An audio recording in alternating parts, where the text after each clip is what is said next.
여호수아 3장 1절에서부터 6절까지입니다.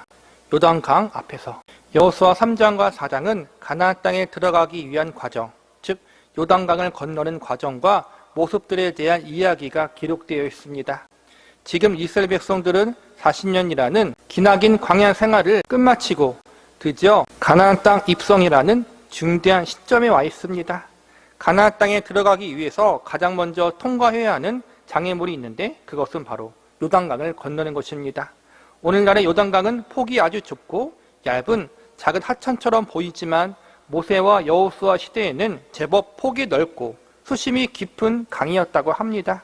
다행히도 폭이 좁고 수심이 얕은 장소를 잘 택하면 배가 없어도 성인이 건널 수는 있었다고 합니다. 그런데 곡식을 거두는 수확의 계절이 되면 비가 많이 와서 강 어느 곳도 쉽게 건널 수 없을 만큼 수심이 매우 깊어지고 물살도 매우 거세졌다고 합니다. 배가 없으면 다 큰 성인도 물에 빠져 생명을 잃을 수 있는 그러한 위험성이 있었습니다. 많은 사람들이 한꺼번에 강을 건너기 위해서는 강물이 불어나지 않은 시기, 수확의 시기인 우기를 피해 건기 때 건너야만 합니다. 그런데 지금 이스라엘 백성들이 요단강을 건너는 그 시기가 비가 많이 오는 우기고 강물이 가장 많이 불어나는 때였습니다. 이런 시기에는 반드시 배를 타고 건너야만 안전하게 강을 건널 수 있습니다. 하나님은 이스라엘 백성들을 향해 배를 타고 건너라고 말씀하지 않고 걸어서 요단강을 건너게 하십니다. 인간의 생각으로 볼 때 이 일은 너무나도 위험한 일이요 무모한 일처럼 보입니다. 이스라엘 백성들은 남녀노소 할 것 없이 모두 걸어서 요단강을 건너야 했습니다. 어린아이들도 걸어서 이곳에 건너야 했습니다. 자칫 잘못하면 수많은 사람들이 물에 빠져 죽을 수도 있는 그러한 상황 속에서 그들은 과연 어떻게 이 요단강을 건널 수 있을까요? 사실 이스라엘 백성들이 요단강을 건너는 광경은 오늘날 우리 성도들의 삶과 많은 연관이 있습니다. 요단강이 이스라엘 백성들에게 있어서 가나안 입성의 장애물로 혹은 위기라고 한다면 우리 성도들의 믿음의 인생 여정에서도 위기와 시련의 강을 건너야 할 때가 반드시 있기 때문입니다. 그러기에 오늘 이스라엘 백성들이 보여준 모습은 오늘날의 우리들에게도 매우 중요한 교훈이 됩니다. 우리는 오늘 본문을 통해서 이스라엘 백성들의 문제의 요단강, 위기와 장애물의 요단강을 건너는 모습을 통해 오늘날을 살아가고 있는 성도들이 믿음의 인생길 여정에서 만나는 여러 위기와 문제들의 강을 어떻게 잘 건널 수 있는지에 대해서 배울 수 있습니다. 이스라엘 백성들이 요단강을 건너는 이 모습을 통해서 오늘을 살아가고 있는 저와 여러분이 배울 수 있는 교훈은 과연 무엇인지에 대해서 살펴보는 시간을 가져보도록 하겠습니다. 첫 번째로 하나님 앞에서 최선을 다해야 합니다. 믿음이란 하나님을 의지하고 바라보는 것이라는 정의에 모두들 동감할 수 있을 것입니다. 그리고 기도라는 것이 바로 하나님을 의지하고 바라보는 신앙의 행동이라는 사실에도 동감할 수 있을 것입니다. 그런데 많은 사람들이 믿음에 대해서 가지고 있는 가장 큰 오해 중 하나는 기도만 하면 우리가 할 수 있는 모든 것을 다 했다는 잘못된 태도를 취한다는 것입니다. 당연히 우리는 기도해야 합니다. 특별히 인생의 위기를 만났을 때, 여러 어려움과 장애물들을 만났을 때 더욱 간절하고 절실한 기도를 해야 합니다. 그러나 기도만 하고 그 다음 아무것도 안 하고 있으면 안 됩니다. 우리가 하나님을 의지하며 그분의 도우심과 간섭하심을 구하며 기도했다면 그 다음 하나님의 섭리하심을 기대하며 우리가 할 수 있는 최선의 것을 찾아서 감당할 수 있어야 합니다. 하나님을 의지하고 바라본다는 것은 기도하며 하늘만 쳐다보는 것으로 생각하면 안 됩니다. 우리는 하나님을 의지하고 바라보는 믿음으로 기도하며 지금의 상황 속에서 내가 할 수 있는 일을 부지런히 찾아야 합니다. 오늘 본문의 시작인 1절을 보시기 바랍니다. 또 여호수아가 아침에 일찍이 일어나 그와 모든 이스라엘 자손들과 더불어 시딤에서 떠나 요단에 이르러 건너가기 전에 거기서 유숙하니라. 이스라엘 민족의 지도자였던 여호수아는 가나안 땅 입성을 앞두고 요단강이라는 큰 위기와 장애물을 만났습니다. 분명 여호수아는 하나님께 많은 기도를 했을 것입니다. 여호수아는 누가 뭐라 해도 믿음의 사람이요 기도의 사람이었습니다. 그리고 하나님은 앞선 여호수아 1장에서도 여호수아를 향해 직접 두려워하지 말라라는 응답을 주셨고,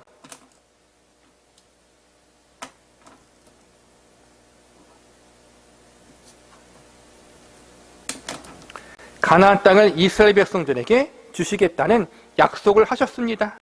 하나님께서 친히 응답하시고 약속도 하셨고, 여호수아가 열심히 기도했다면 그것으로 모든 것이 끝난 것이 아닙니까? 물론 아닙니다. 이 모든 것이 있어도 여호수아는 자신이 마땅히 해야 할 일을 찾아서 그 일을 부지런히 감당했습니다. 그것이 무엇입니까? 바로 아침에 일찍 일어나 어떻게 요단강을 건널 것인가를 생각하며 백성의 요단강 도하를 준비시키는 일이었습니다. 오늘 본문뿐만 아니라 성경 곳곳에 보면 여호수아는 중요한 일이 있을 때마다 아침 일찍 일어나는 모습을 볼 수 있습니다. 하나님께서 여호수아에게 백성을 이끌고 들어가 가나안 땅을 정복하라고 명령하시면서 너희 발바닥으로 밟는 곳을 내가 다 너희에게 주겠다는 약속을 하셨습니다. 하나님께서 이렇게 약속을 하셨으니까 이 약속은 반드시 이루어질 것입니다. 이 땅은 그들에게 주어질 것이고 이제 이 땅에 들어가서 정복만 하면 되는 것입니다. 그러나 여호수아는 이 문제를 단순히 하나님이 약속하셨으니 알아서 될 것이다, 이렇게 간단하게 취급하지 않았습니다. 하나님이 그 땅을 그들에게 주실 것임을 약속하셨음에도 불구하고 하나님이 약속하신 땅을 우리 것으로 삼기 위해서 우리가 땀을 흘려야 하며 많은 노력이 필요하다는 것을 여호수아는 애굽에서 나온 이후 40년 광야 생활을 통해서 아주 절실히 깨달아 알고 있었습니다. 출애굽 당시 너무나 쉽게 자유를 얻은 이스라엘 백성들은 하나님이 주신 자유의 은혜를 너무 값싸게 여긴 나머지 방종하게 되었고 결국 하나님을 거역하고 범죄하는 자리에 가고 말았습니다. 그래서 광야에서 40년 동안 방황했습니다. 하나님의 약속을 받았음에도 불구하고 그들은 그 약속을 성취하려는 진지한 믿음의 순종과 노력이 없었기에 그들은 약속의 성취를 온전히 누리지 못한 것입니다. 이를 몸소 뼈저리게 체험한 여호수아는 하나님이 주신 약속을 붙들고 자신들이 할 수 있는 최선의 것들, 믿음을 전제로 한 최선의 순종과 노력을 다하기로 결심합니다. 이러한 여호수아의 모습이 오늘날의 그리스도인들에게 어떤 교훈을 주고 있습니까? 예수님은 그분 앞에 나오는 사람마다 그분을 구세주로 믿고 영접하는 사람들에게 놀라운 삶을 약속하십니다.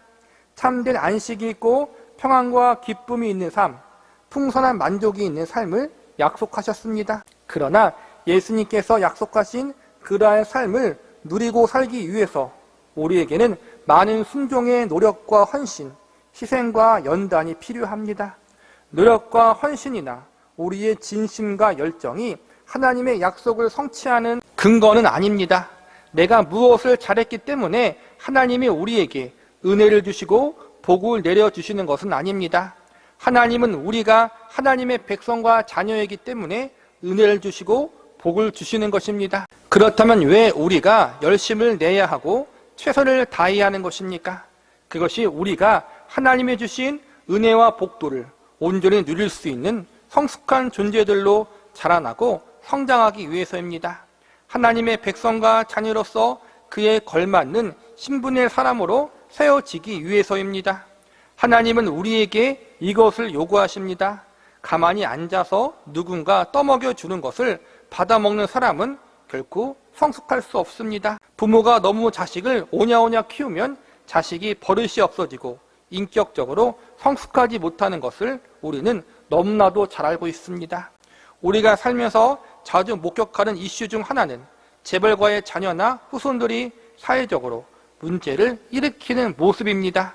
재벌가의 2세, 3세들이 법적으로, 윤리적으로 국민들이 보기에 문제가 많은 행동들을 함으로 TV나 여러 대중 매스컴에 오르락 내리락 하는 것을 종종 목격합니다. 이들은 부모로부터 물려받은 것이 많아서 어릴 적부터 많은 것을 누리며 살았지만 정작 그들의 성품과 인격이 온전치 못한 모습이 있음을 어렵지 않게 발견할 수 있습니다. 그들의 잘못된 행동과 말 하나하나가 결국 부모와 가문의 이름에 먹칠하는 인생을 살아가게 되는 것입니다. 하나님은 우리가 그렇게 되기를 바라지 않으십니다. 한량없는 은혜, 셀 수 없는 사랑, 말로 표현할 수 없는 가장 좋은 것들이 우리를 위해 이미 예비되어져 있습니다. 하나님은 이러한 모든 것들을 우리가 온전히 누리기를 원하십니다. 하나님은 우리가 이 모든 것을 온전히 누릴 수 있는 성숙한 존재로 자라나기를 기대하고 계십니다. 몸으로 부딪히면서 때론 넘어지고 실패도 경험케 하시고 내가 내 힘으로 아무것도 할 수 없다는 사실을 몸소 깨닫게 하십니다. 머리로만 내가 할 수 없다라고 아는 것과 직접 부딪힌 후 내가 할 수 없구나라고 깨닫는 것은 하늘과 땅 차이입니다. 그냥 앉아서 하나님이 아니면 할 수 없습니다라고 고백하는 것과 인생의 산전수전을 다 겪은 후 하나님이 아니면 할 수 없습니다고 이렇게 고백하는 것은 그 깊이가 너무나도 다릅니다. 그래서 우리는 하나님을 의지하는 믿음으로, 하나님을 바라보는 믿음으로 우리가 할 수 있는 최선을 다해야 하는 것입니다. 저와 여러분을 향한 하나님의 선하신 뜻과 계획을 믿으십니까? 우리와 영원히 함께 하시겠다는 예수님의 말씀과 약속을 믿으십니까? 그분이 우리의 인생을 붙잡고 계시고 인도하고 계시다는 사실을 믿으십니까? 그렇다면 그 말씀을 붙잡고 하나님의 약속을 믿는 믿음으로 우리들의 삶 속에서 하나님의 백성과 자녀로서 또한 성도요 그리스도인으로서 내가 마땅히 해야 할 일들에 대해서 내가 할 수 있는 순종과 최선의 노력을 다하시기 바랍니다. 두 번째로 하나님 앞에 성결해야 합니다. 본문 5절을 보시기 바랍니다. 여호수아가 또 백성에게 이르되 너희는 자신을 성결하게 하라. 여호와께서 내일 너희 가운데 기이한 일들을 행하시리라. 여호수아와 이스라엘 백성들에게 있어서 지금 이 시점 가장 큰 고민과 걱정거리는 어떻게 이 요단강을 안전하게 무사하게 건널까입니다. 그래서 여호수아와 백성들은 구체적으로 하나님이 어떤 방법과 과정으로 이 요단강을 건널 수 있도록 인도하실까? 이러한 응답에 큰 관심을 기울이고 있었을 것입니다. 200만 명이 넘는 이스라엘 백성들은 과거 모세가 했던 말처럼 잠잠히 있으라 하나님이 너희에게 행하시는 놀라운 기적을 보라 이러한 말을 듣고 싶을 수도 있을 것입니다. 홍해가 갈라지듯 여호수아의 명령에 요단강이 갈라지는 것을 기대하고 있었을지도 모릅니다.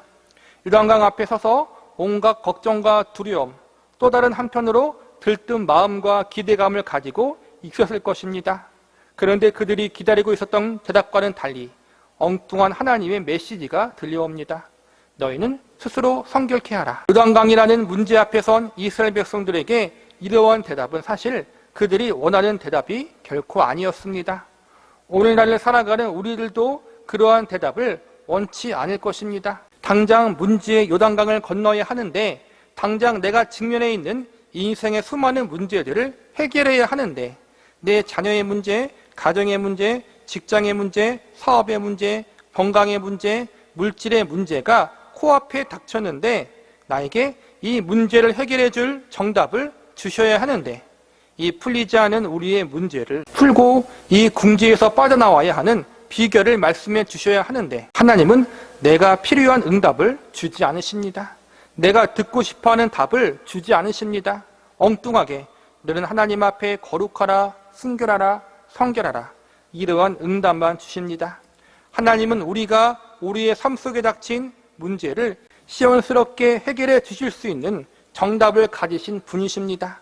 그러나 하나님은 그 대답 대신 우리에게 성결을 요구하십니다. 이것 또한 맨 처음 우리가 배웠던 주제와 연관이 있습니다.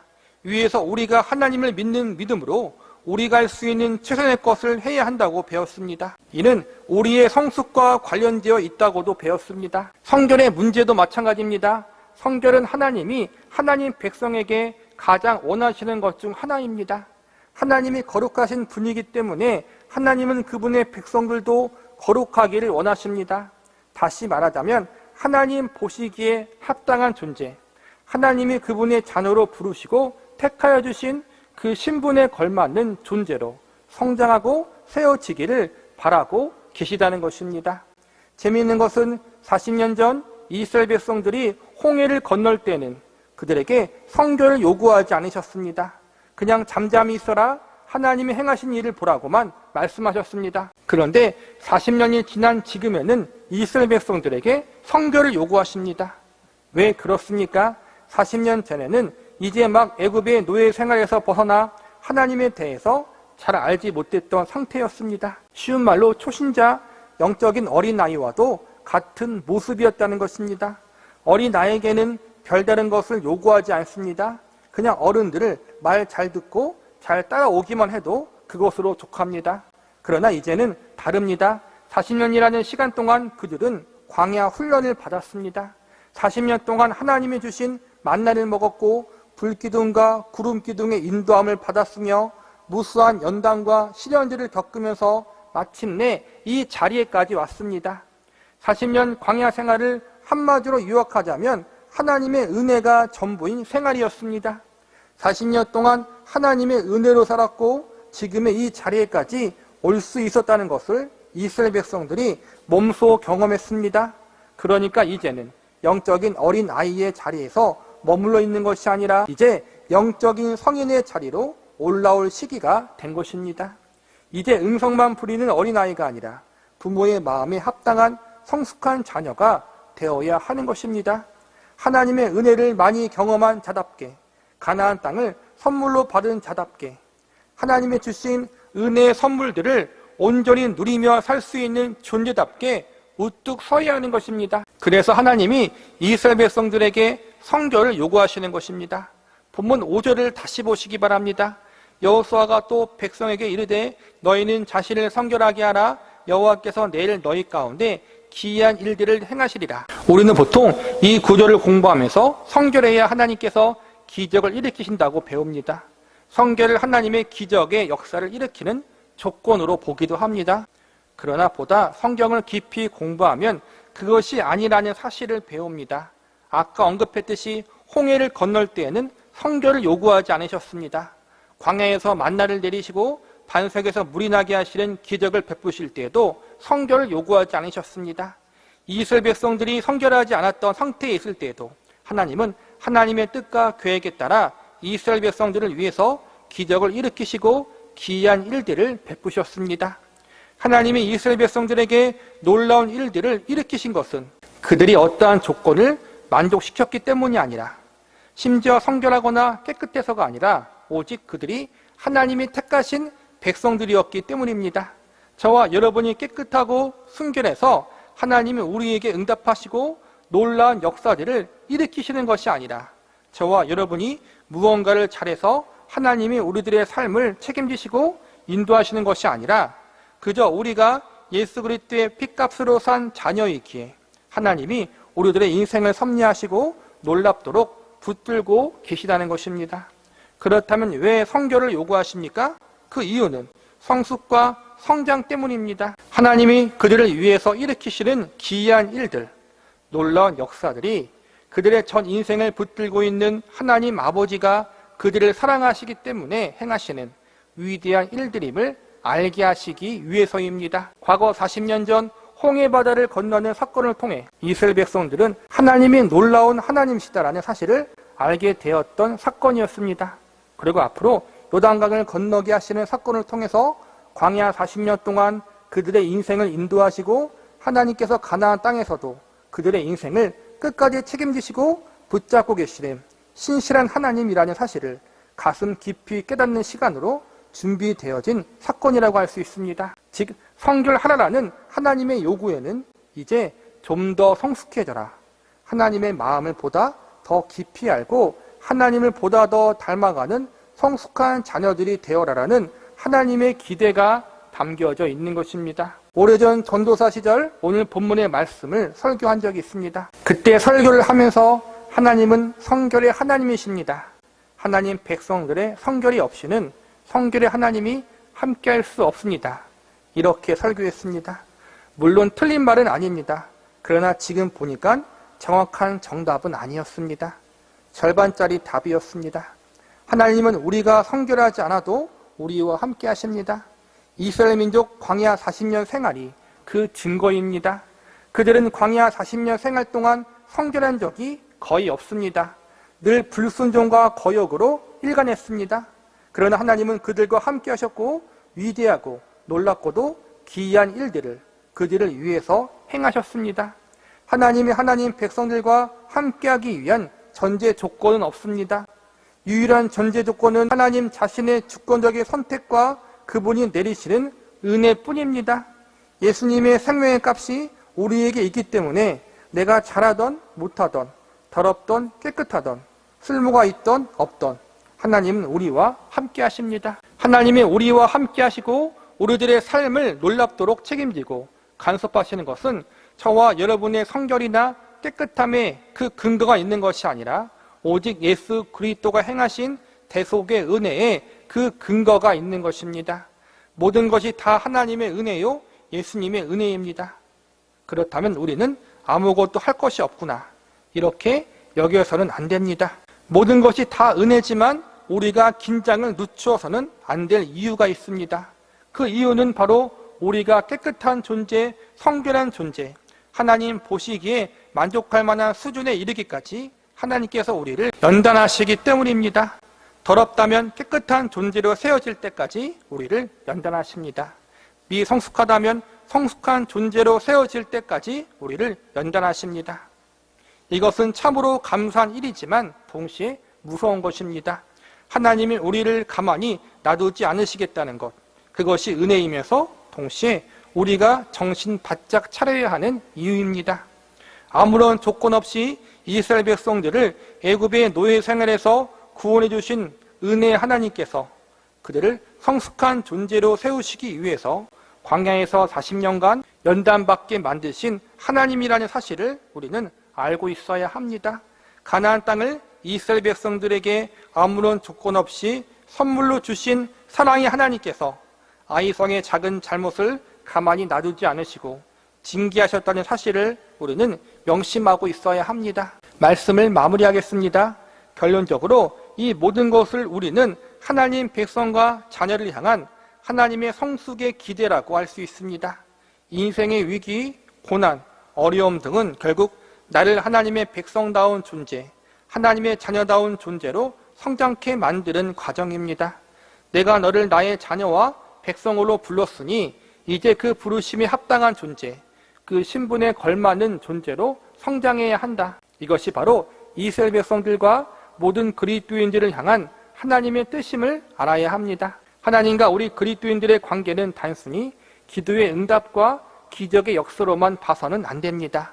열심히 예배드리고 헌신했더니 하나님의 놀라운 역사를 일으켜 주셨다. 생명 바쳐 기도했더니 하나님이 내 기도에 응답하셨다. 심해 지나도록 헌신하고 봉사했더니 하나님이 복을 주셨다. 이것이 신앙생활의 전부가 아니라는 것입니다. 이러한 것들은 기독교 외에도 다른 종교에서 얼마든지 있는 일입니다. 오히려 다른 종교들이 우리 기독교보다 더 열심이라는 사실을 아십니까? 하나님은 우리가 종교적 열심 이상의 사람이 되기를 원하십니다. 하나님은 우리가 하나님을 인격적으로 만나고 알아가기를 원하고 계신다는 것입니다. 다시 말하자면 우리가 하나님의 모습을 닮아가고 예수 그리스도의 성품과 인격을 본받는 자로 세워지기를 바라고 계시는 것입니다. 성도의 신앙생활의 모든 것은 다 이것과 관련되어 있습니다. 성결하라. 이것은 다시 말하자면 인생에 있어서 가장 중요한 문제는 나를 창조하신 하나님과 어떤 관계를 맺고 있는가에 있는 것입니다. 그분을 얼마나 인격적으로 알아가고 있는가. 하나님 보시기에 너는 나와 붕어빵이구나. 너는 나를 참으로 많이 닮았구나. 이런 말을 하시기 원하고 계십니다. 우리를 향한 하나님의 관심은 여기에 있습니다. 우리는 자주 하나님의 뜻이 무엇입니까? 라고 기도하며 묻습니다. 그런데 이 기도를 올리기에 앞서서 이 사실을 우리는 먼저 알고 있어야 합니다. 우리를 향한 하나님의 제일 먼저 된 뜻은 저와 여러분이 하나님을 더욱 알아가고 닮아가며 그분을 더욱 사랑하는 성화된 존재로 우뚝 서는 것입니다. 성령의 열매를 맺는 삶, 성령 충만한 삶, 이 모든 것이 결국 성화와 성숙에 관련된 것입니다. 우리는 이를 위해서 기도해야 합니다. 믿음의 열심을 내야 합니다. 우리들의 전 인생을 통해서 우리를 만지시고 다듬어 가사 하나님이 기뻐하시는 성화된 존재, 하나님 보시기에 합당한 성숙한 존재, 예수 그리스도의 성품과 인격을 닮아가는 성결된 존재로 성장하고 세워질 수 있기를, 동시에 이 길을 감에 있어서 우리가 맞닥뜨리게 되는 믿음의 선한 싸움들을 끝까지 잘 감당해낼 수 있는 저와 여러분이 되시기를 간절히 기도합니다.